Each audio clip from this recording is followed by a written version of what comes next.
The best healthcare is there in ways big and small. There when we most and least expect it. We may not see it, but we feel it. It lets us know we're not in this alone. Everyone deserves a healthcare partner who never quits. One who's there for what matters. United Healthcare. There for what matters. Want your boss to put some real action behind the rhetoric when they talk about making your workplace more inclusive? Find out how to hold their feet to the fire and demand diversity on the Diversity Dude podcast. Hello there, and welcome back to the Diversity Dude podcast. I'm your host, Lambert Fisher, marriage and family therapist, award-winning author, and national speaker on the topic of multicultural awareness and diversity. And for those of you who are interested in even more positive and encouraging tips and strategies beyond what I share on podcasts like this, then feel free to check out my award-winning book, Diversity in Clinical Practice, nationally recognized for the unique way in which it addresses the often difficult topic of multicultural awareness and diversity.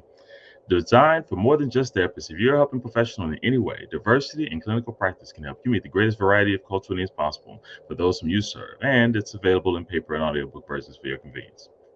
And whether it be through my one-on-one relationship building efforts as a therapist or my informing and empowering efforts as an author and speaker, know that my personal mission is to do my part to improve the world one strengthened relationship at a time. So, today I want to share with you a few encouraging words about navigating the waves of the DEI storm. So as another year begins, we find ourselves in a new phase of the diversity, equity, and inclusion efforts in our country. After several social justice atrocities occurred a few years ago, there was a wave of support for an increase of diversity efforts which had been in effect for years, despite what many who believe it to be a fad may suggest. There were new leadership positions created in small organizations, large organizations, and institutions alike to make DEI a priority and make positive change.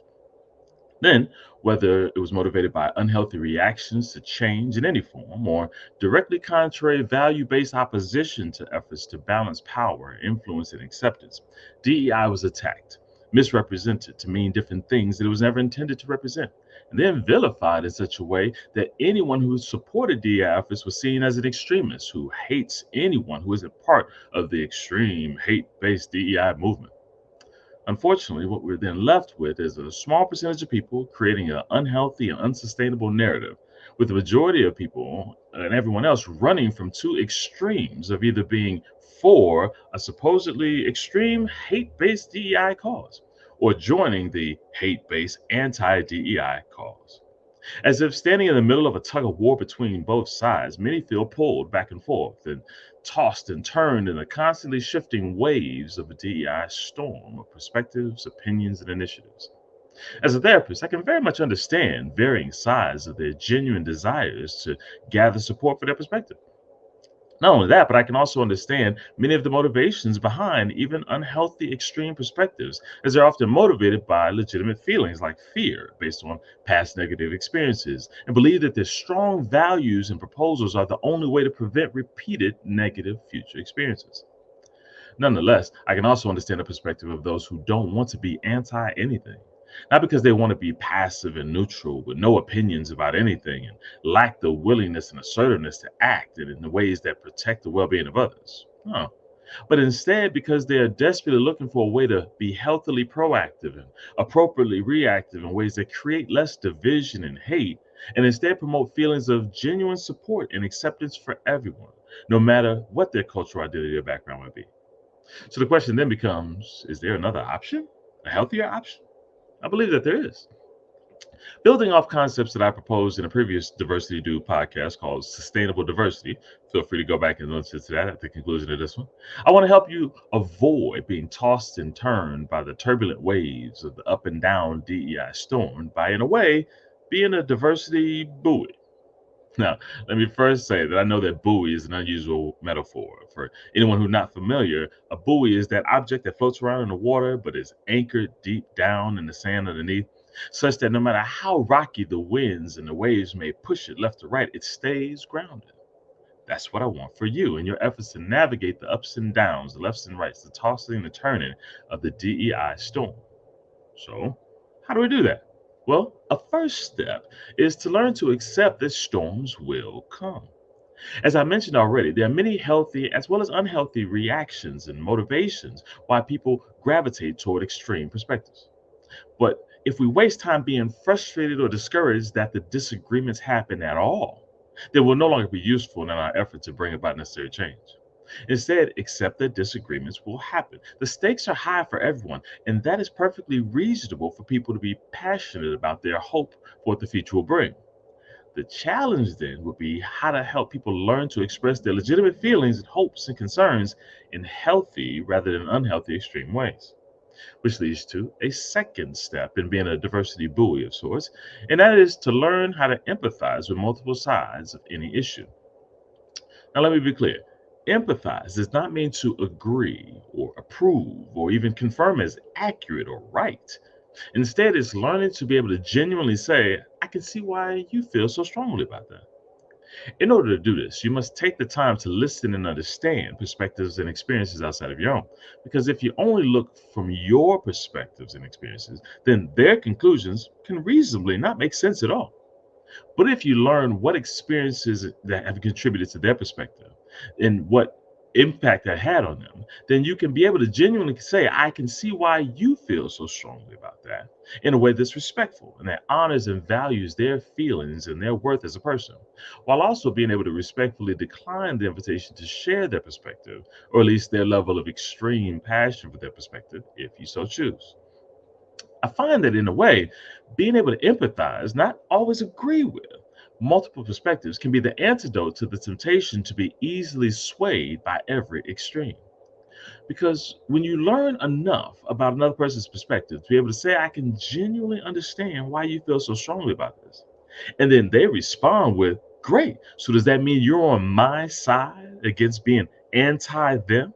You can respectfully decline that offer because you also understand how the other side feels so passionately about what they feel, which leads to a third perspective and a third step in being a diversity buoy, and that's to stay anchored in a way that's healthy and balanced, not extreme. Now, healthy and balanced does not always mean 50-50. Everyone is always right. No, sometimes balance is 80-20.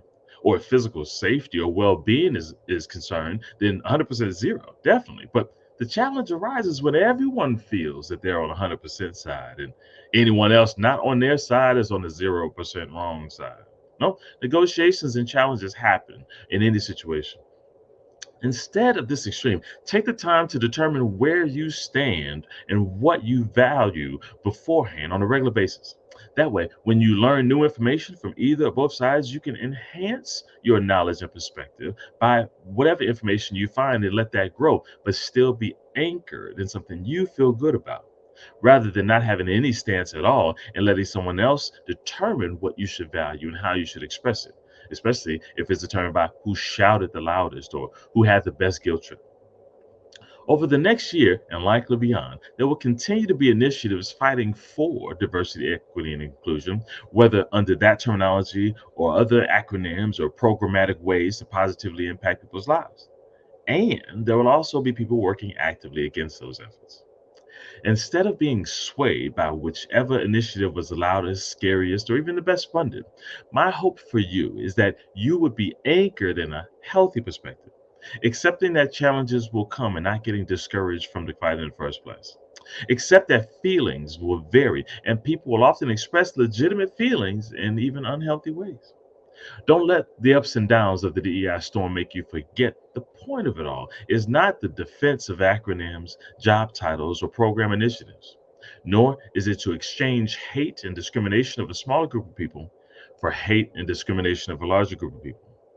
Instead, the goal is to learn to speak, act, and create structures that create environments where healthy personal and professional relationships can be nurtured no matter our cultural similarities or differences, no matter our varying past hurts and discouragements, no matter our differing needs that come as a result of those experiences.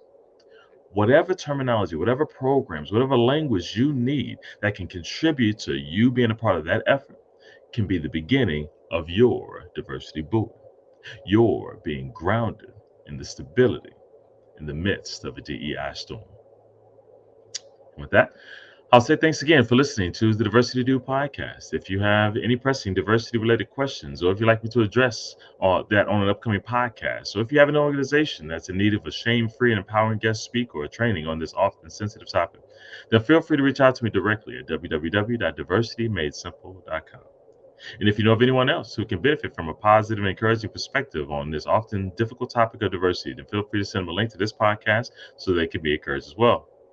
Or share with them my award-winning book, Diversity in Clinical Practice, available at Amazon.com. And as usual, I look forward to addressing as many topics as possible in future podcasts to help you improve as many relationships as possible at work, at home, and in your community. And as always, remember this: you don't need to know everything about everyone in order to have a positive impact on someone. Thank you all for tuning in, and have a great day. Tune in each week and find out how to demand and implement diversity at your job. To hear more, check out previous Diversity Dude shows on ShalettaMakesMeLaugh.com. It's not just another day in your life. Things are changing for the better. At Comcast, we see those changes, and we're thinking about how we use technology today to live, work, learn, and play. And we're building for the future now, so we're better prepared for the wants and needs of tomorrow. That's why Comcast is rolling out multi-gig internet speeds to more than 50 million homes and businesses before the end of 2025, making our already industry-leading network even faster, smarter, greener, and more reliable. Over the decades, Comcast has been your partner, working hard to serve your community, and will continue to be your partner. We're expanding our gigabits so you can enjoy the tiny bits that matter most. Did you or someone you love just test positive for COVID-19? The good news is that most healthy people who test positive for COVID-19 right now will experience a mild illness and can recover at home. Folks with risk factors for severe illness with COVID-19 may benefit from antiviral medications. These medications are taken by mouth at home and can be picked up at a pharmacy. They can be particularly helpful for people who are older, immunocompromised, or who live with some chronic conditions. And here's good news. These treatments can help prevent severe illness, hospitalization, and death from COVID-19. So reach out to your trusted healthcare provider right away if you test positive and are at higher risk. Treatments need to be started soon in order to work best. Your healthcare provider can determine which COVID-19 medication option is best to prescribe. And remember, COVID-19 medications are no substitute for prevention. Vaccines are recommended for people starting at 6 months of age to prevent the spread of COVID-19 in our community. Unleash the power of smile for your team. Delta Dental of Minnesota offers coverage to fit your unique small business, leading to a better benefit package and a happier team. Visit deltadentalmn.org/small business.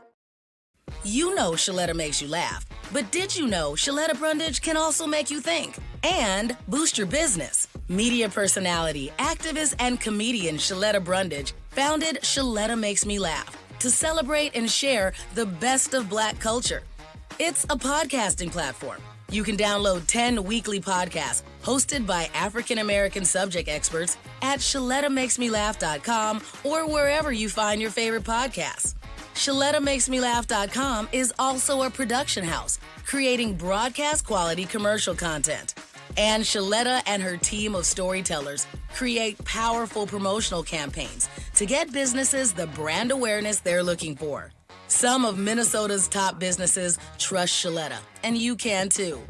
Get out the word about your events and products and get in front of communities of color with ShalettaMakesMeLaugh.com. She's got the power to help your business.